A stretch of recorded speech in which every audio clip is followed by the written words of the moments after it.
Hola a todos. Hoy hablaremos sobre quemaduras de tubo digestivo secundaria a la ingesta de cáusticos. En algunas referencias bibliográficas se encontrará como quemaduras esofágicas secundarias a la ingesta de cáusticos, ya que el principal órgano afectado es el esófago. Mencionemos algunas definiciones que son importantes para el tema en cuestión. Intoxicación cáustica. Es la ingesta de elementos quemantes o corrosivos destructores de tejidos vivos. Tales elementos pueden ser de dos tipos, ácidos o álcalis. Agentes cáusticos. Son sustancias que producen quemadura en el tejido en el cual se ponen en contacto. Agente corrosivo. Es aquel compuesto químico capaz de producir lesiones químicas directas sobre los tejidos. Epidemiología. Hay dos grupos de edad principalmente afectados, los niños y los adultos. Los niños representan el 80% de los casos, cuya forma de ingestión habitualmente es accidental, mientras que los adultos en el rango de edad de entre los 20 y los 45 años de edad ocupan el 20% restante, y en ellos el intento es de tipo suicida. Los tipos de sustancias que pueden llegar a producir el daño son de dos, los ácidos y los alcalis. Los ácidos producen daño a través de algo que se denomina necrosis coagulativa.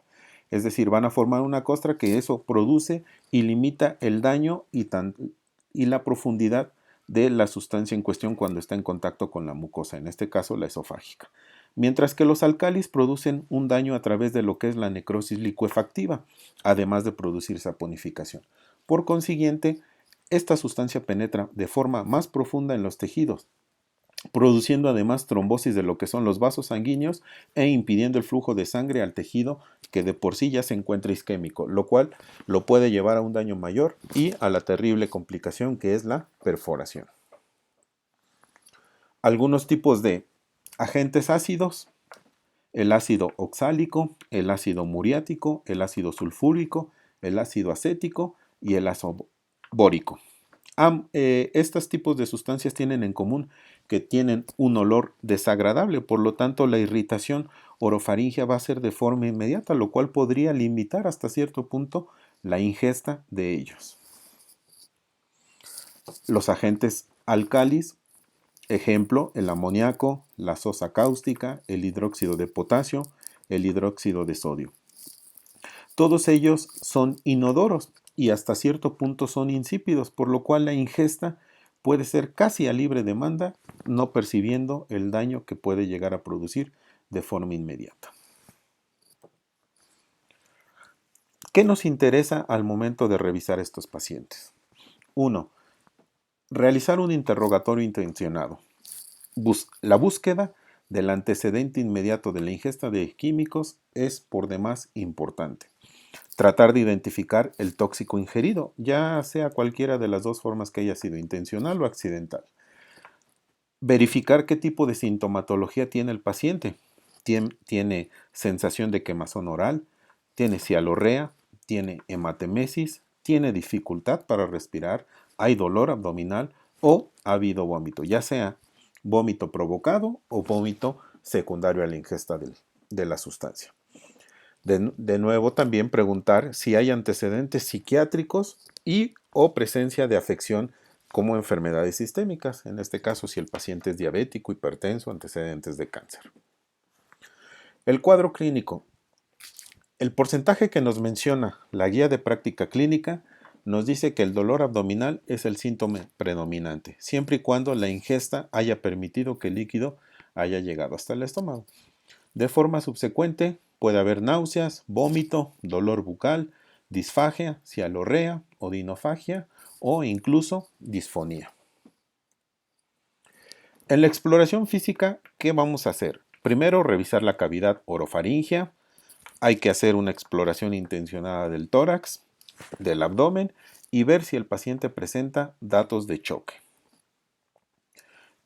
Hay que describir si hay salivación, si hay exudado blanquecino en la cavidad oral, si hay presencia de úlceras dolorosas, si notamos estridor, si hay ronquera o si el paciente está con polimnea.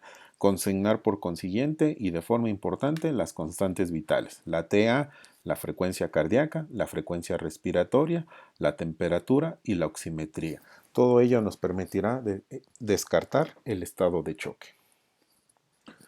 Algunas lesiones pueden ser muy evidentes, en este caso una quemadura de la cavidad oral, lo cual impidió la ingesta mayor de la sustancia. Algunos casos en los cuales el paciente la ingesta haya sido de forma abundante puede llegar a tener complicaciones respiratorias y en este caso se dice que solo el 8% de todos ellos van a requerir una intubación inmediata, además de ventilación mecánica por una urgencia respiratoria. Dentro del laboratorio, ¿qué podríamos requerir en estos pacientes? Realmente hay poca correlación entre los valores del laboratorio y la severidad del daño. Por consiguiente, no podemos determinar a través de ellos la posibilidad de daño esofágico ni tampoco podemos excluirlo. El diagnóstico a través de los estudios de gabinete pudiera orientarnos de forma un poquito más precisa. La tele de tórax nos permite evidenciar aire en el mediastino, lo cual nos indicaría de forma indirecta la perforación esofágica. Entre corchetes está la R. La R es el grado de recomendación que nos hace la guía de práctica clínica para solicitarla. Podemos darle un trago de material de contraste hidrosoluble para en este caso descartar o confirmar perforación temprana. El ultrasonido endoscópico hoy en día se considera uno de los estudios de mayor valor para descartar lesiones esofágicas, sin embargo no está accesible en todos los centros de atención. ¿Y para qué nos va a servir el ultrasonido?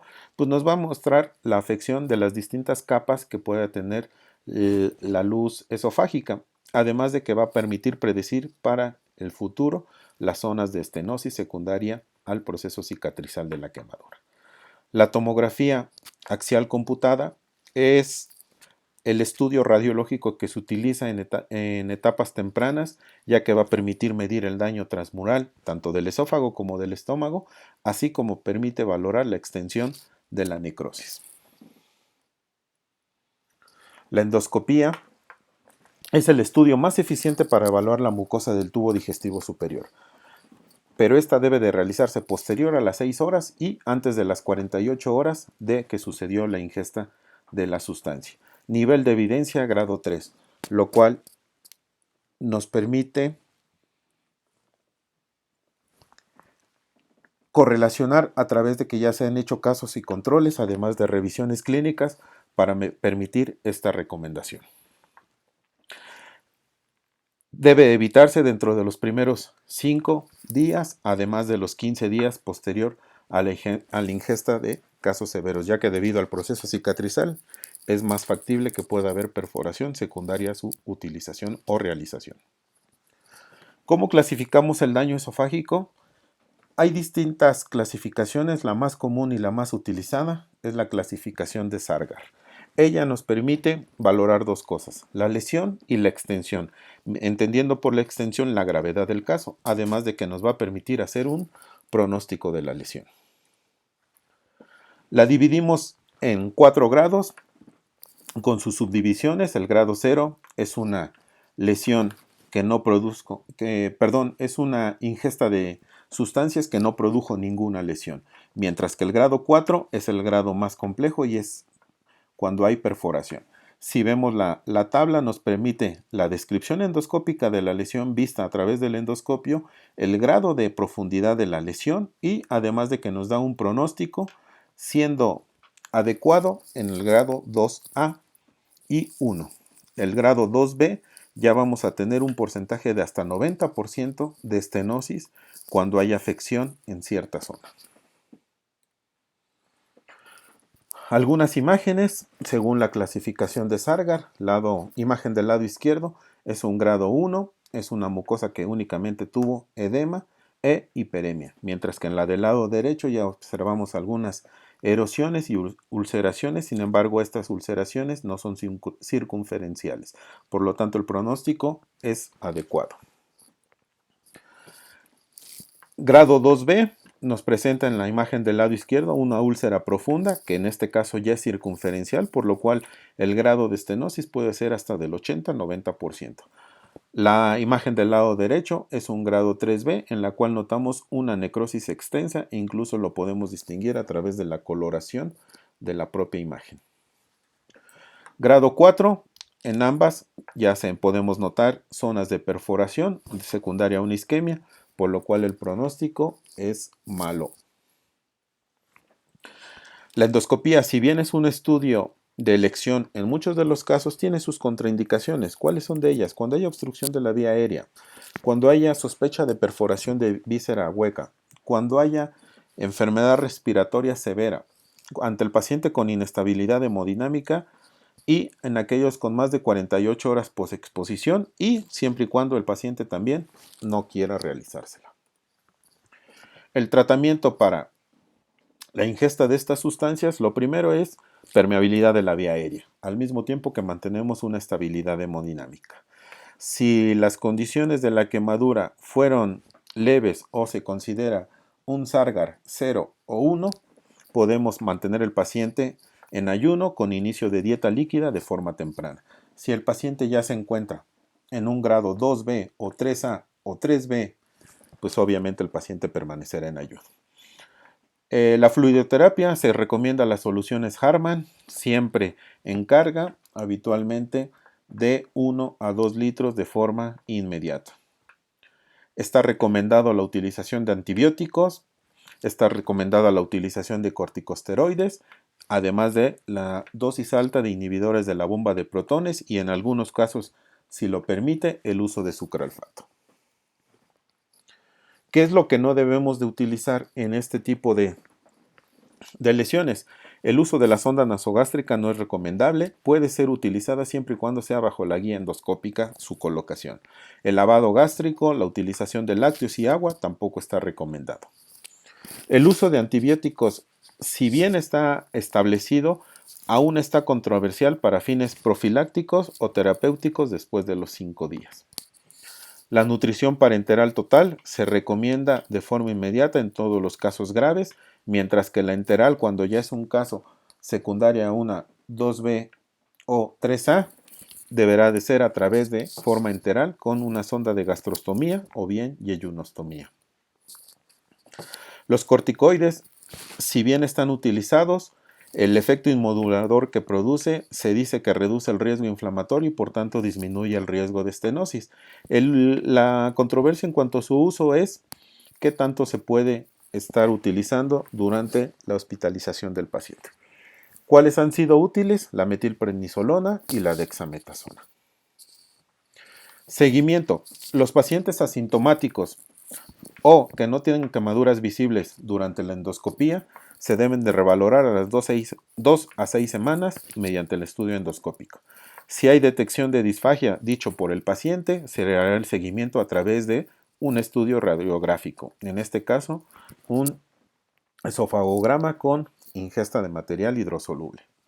En casos graves, en los cuales hay complicaciones como perforaciones, fístulas, estenosis o daño a otros órganos, el seguimiento deberá realizarse en los siguientes 5 días. ¿Cuáles son los criterios de referencia? De primero a segundo nivel, todos aquellos pacientes en los cuales haya sospecha de ingesta de cáusticos deberán ser enviados del centro de salud a un hospital de segundo nivel. La intención de ello es establecer un diagnóstico, mejorar el pronóstico y realizar un estudio endoscópico por personal calificado. De segundo a tercer nivel se van a referir todos aquellos pacientes que requieran la unidad de terapia intensiva si el segundo nivel no cuenta con ello. Es la bibliografía que se utilizó para esta exposición, la guía de práctica clínica sobre quemaduras de esófago por cáusticos y el libro base Gastroenterología Méndez Sánchez. Gracias.